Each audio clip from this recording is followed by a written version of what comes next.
Meaning of depletion. Depletion. Depletion. Depletion. Depletion. Depletion refers to the reduction or exhaustion of something, usually a resource. When a resource is depleted, there is less of it available for future use.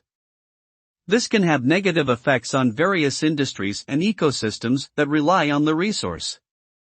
For example, overfishing can lead to the depletion of fish populations, which can impact the livelihoods of fishermen and disrupt ocean ecosystems. Depletion of natural resources such as oil and gas can also lead to rising prices and environmental problems. It is important to manage resources carefully to prevent depletion and ensure their long-term sustainability.